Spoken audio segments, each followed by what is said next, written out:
मैं जज साहब आपके पास आता हूँ। 370 के तहत एक बड़ी कंट्रोवर्सी क्रिएट की 2019 में जब एब्रोगेशन की गई।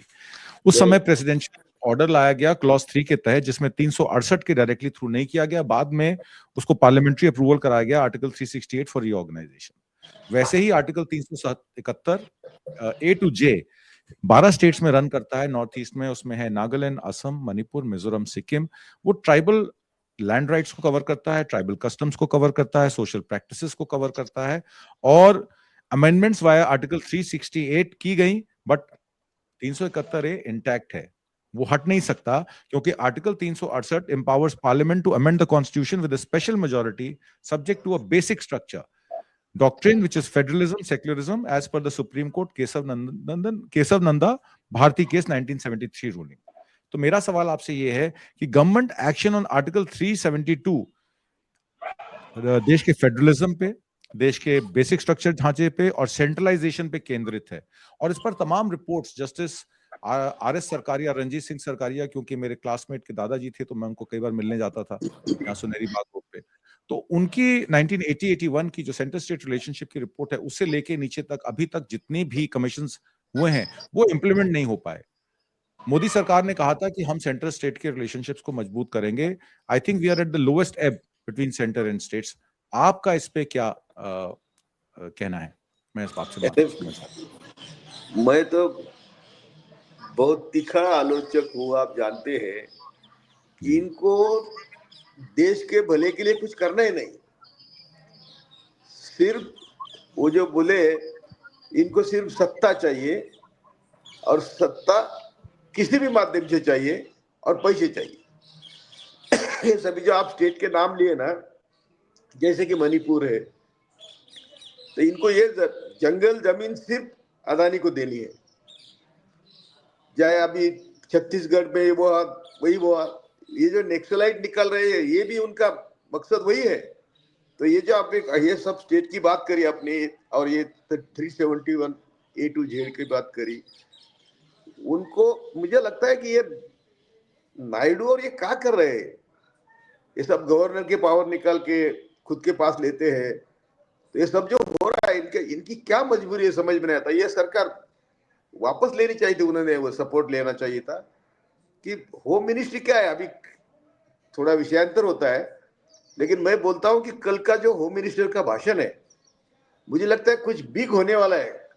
Bad for the country, bad for the poor, कुछ तो अभी होने वाला है। वो रात की 12 बजे की जो बात होती है, 8 बजे की बात होती है, वैसी कुछ तो बात होने वाली है। क्योंकि इनके कंट्रोल से सब जा रहा है, इनके हाथ में कुछ नहीं रहा है अभी। तो ये ऐसा ही करेंगे जिससे इनको जाना पड़ेगा। तो जाने के पहले ये हम सबको तकलीफ देके जाएंगे। ये आपने जो कानूनी बात की है केशवानंद भारती से, तो ये तो इन्होंने तो आते ही नहीं पहले से संविधान का विरोध किया है। ये जहरीली सोच वाली आरएसएस। वैसे तो मैं मोदी शाह को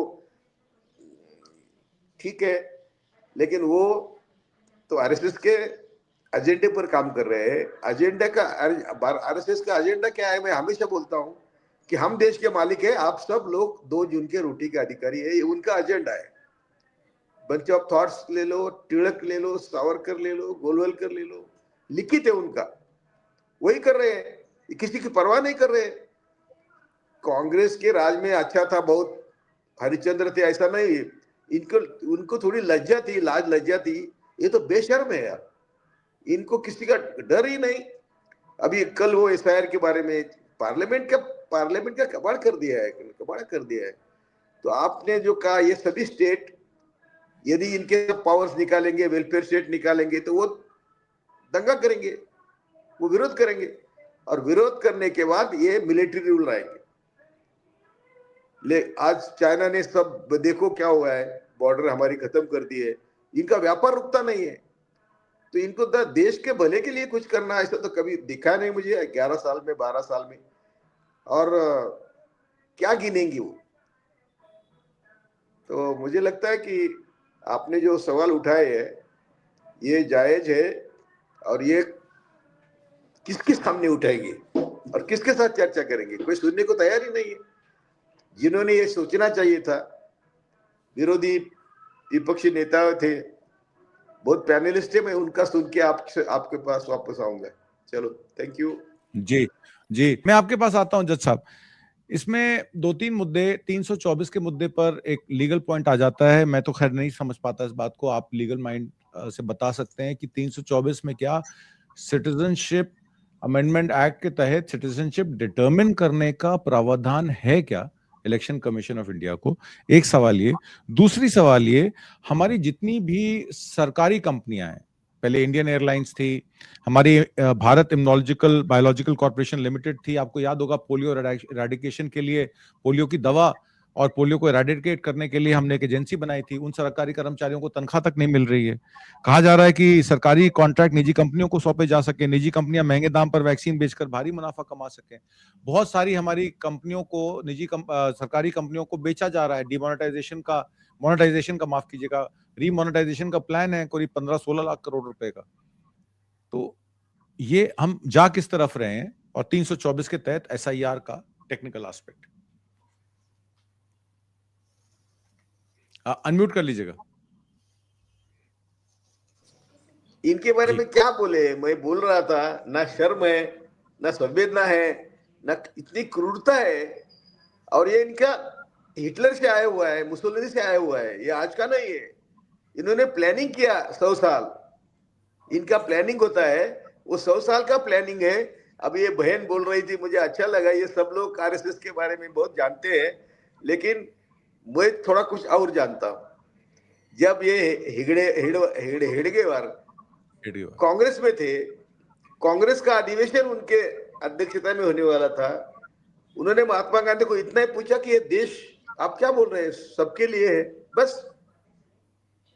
और ये हेडगेवार की हिस्ट्री भी ऐसी है कि ब्राह्मण फैमिली में सताया हुआ बच्चा है, इसको उसका भाई कुछ देता था ड्रग के लिए, कुछ बोलता था, कुछ करता था, इसको मार पीटता था, वहां से गिरा, बाहर आया तो ब्राह्मणों के खिलाफ काम करता था, अच्छा होता, हिंदू धर्म के खिलाफ काम करता तो अच्छा होता, इसको सब मालूम था।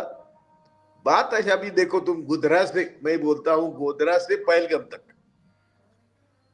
हमेशा बोलता हूं, कौन सा कानून या देश में था, कौन सी मॉरलिटी थी, और किसने किया? सपोज कि हमको कुछ मालूम नहीं, किसी ने किया मालूम नहीं, हम अंदाज भी नहीं कर सकते, लेकिन फायदा किसको हुआ? यदि इतना भी लॉजिक हम लगाएंगे कि जिसको फायदा उसने किया, पहलगाम सिंदूर तक जाने की जरूरत क्या थी?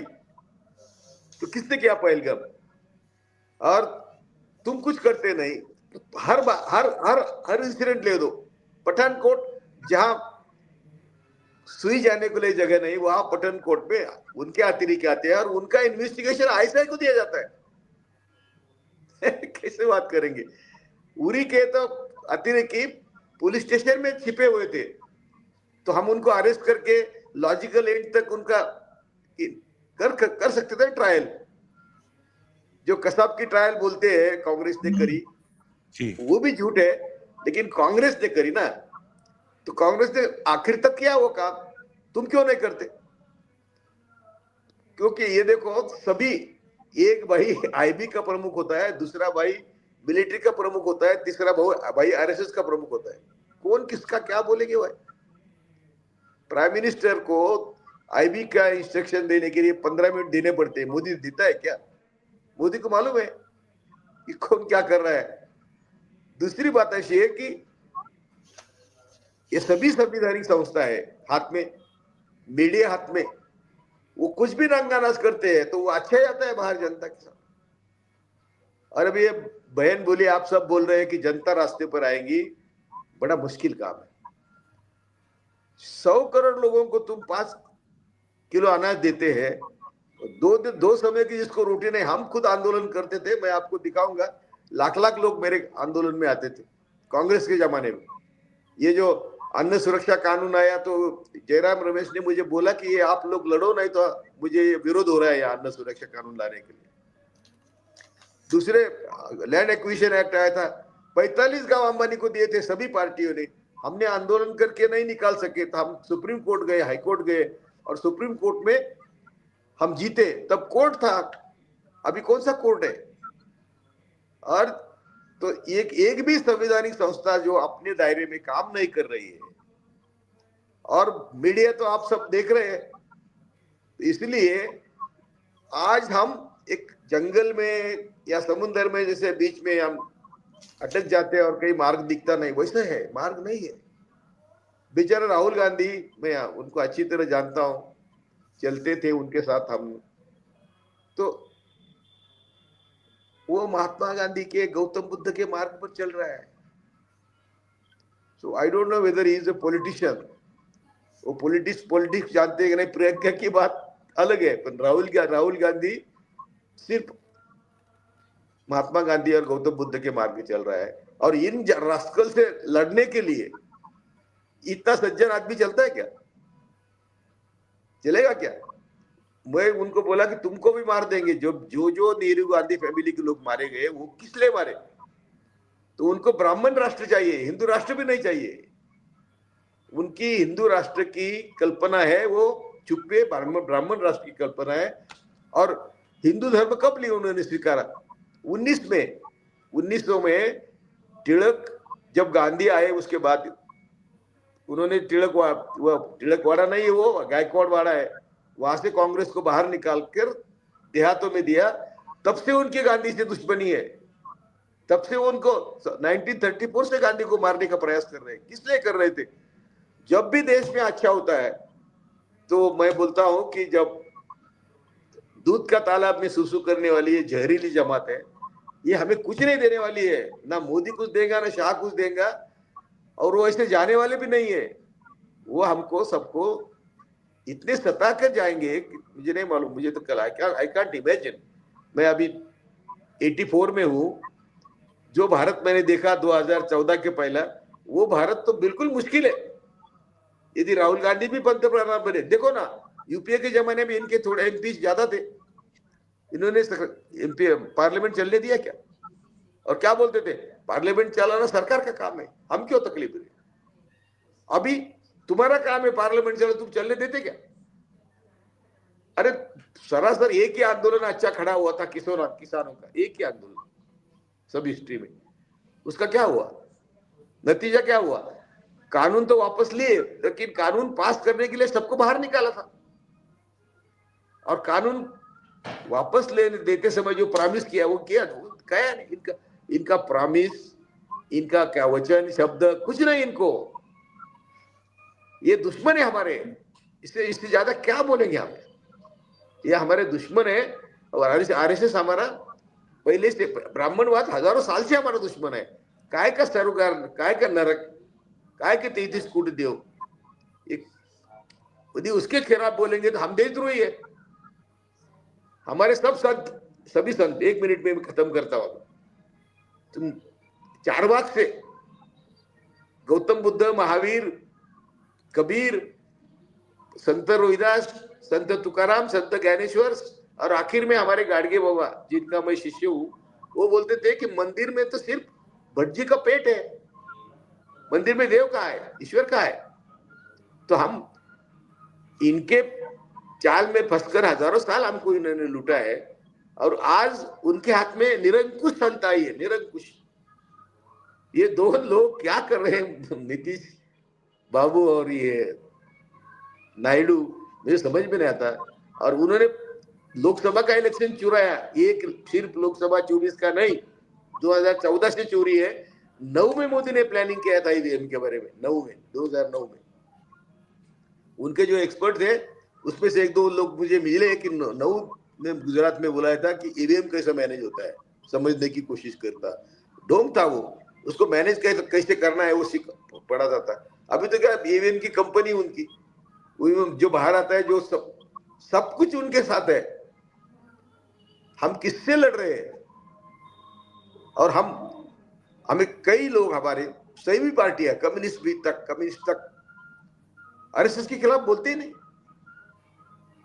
किसका डर है इनको, क्यों डरते हैं? मैं कहता हूं कि चलो मारो हमें ये देश की हालत देखने नहीं जाती है, देखो मारो तुम, लेकिन हम तो आपके खिलाफ बोलते रहेंगे। आपकी जैसी जहरीली जमात दुनिया में नहीं है।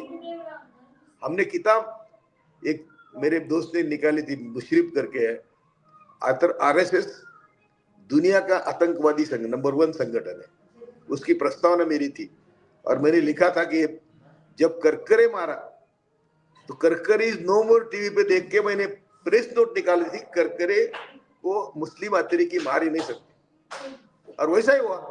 करकरे को किसने मारा ये सब्जेक्ट लेके हम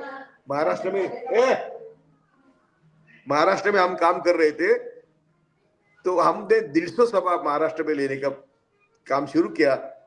तीसरी सभा लेने के बाद पानसरे को मारा, और मैं पानसरे के घर जा रहा था, 5 मिनट के अंतर पर मैं था, यदि मैं जाता तो पानसरे बचते, नहीं तो मैं भी मरता। लेकिन ये इतने खतरनाक लोग हैं, और कोर्ट में बोलते हैं कि कोळसे पाटील तो पहले से हमारे लिस्ट पर है, गौरी लंकेश, दाभोलकर, कलबुर्गी, पानसरे, इनके लिस्ट में कोळसे पाटील भी है। कन्फेशन देते कोर्ट में, और सरकार कुछ नहीं करता है। सरकार करेगा नहीं ना, हम अपेक्षा नहीं करते, हमें तो कोई प्रोटेक्शन भी नहीं चाहिए, मारने दो उनको। लेकिन आज मैं समाज को आपके माध्यम से मैसेज देता हूं कि इतने खतरनाक दिन में, आप भयंकर देश, भयंकर संकट में, हम सब लोग भारतीय भयंकर संकट में, यदि हम जागेंगे नहीं, जो मुश्किल है जागना, क्योंकि आपको उनकी आइडियोलॉजी है सबको 2 जून के रोटी पे लाना है, और जो संपत्ति देश की 1-2 लोगों के हाथ में देना है। किया ना उन्होंने, जो बोले वो किया, जो लिखा वो किया। टिळक, सावरकर, गोलवलकर की यही मनीषा थी कि तुमको क्या करना है, तुमको शिक्षा का को चाहिए। अरे हम तो पहले अभी 42 का मैं हूं, तब स्कूल थे सरकारी, और हम मजदूरी करते थे। सरकार ने स्कीम जाहिर करी, यशवंतराव चौहान मुख्यमंत्री थे, कि जिनका सालाना इनकम 900 रुपए है, उनको हम माध्यमिक शिक्षा मुफ्त देंगे, उसमें हम स्कूल में आए, इसलिए लड़ रहे हैं। तो मैं आप सभी पैनलिस्ट को विनती करता हूं, मेरी गलती हो सकती है, तो बहन सुजाता, ये भाई आपने तो कॉन्स्टिट्यूशन दिखाई, कॉन्स्टिट्यूशन किसको दिखाते हैं आप? हमको कॉन्स्टिट्यूशन ये मत्थे पे लगा के कुचलते कुचलते रहे। कॉन्स्टिट्यूशन इनका तो तिरंगा, कॉन्स्टिट्यूशन इनका तो वही रहे शुरू से। जब हम कॉन्स्टिट्यूशन लाई 1959 के 26 नवंबर को, 4 दिन में उनके आर्टिकल है, ये हमारी नहीं, ये कॉन्स्टिट्यूशन मनुस्मृति है। और मनुस्मृति के मैडम ने बोला, मनुस्मृति के बारे में हम बोल ही नहीं सकते, इतनी गंदी है। तो कुछ तो करना चाहिए। तो आपके माध्यम से मैं बोलता हूं कि आप समाज के लिए रास्ते पर नहीं आएंगे तो अगली पीढ़ियां बर्बाद हो गई है। आपको ये नंगा करके रख दिया है, और कोई भी सत्ता पर आएगा तो उसको राज करने नहीं देंगे। जय भारत, जय संविधान, जय शिवराय, जय भीम।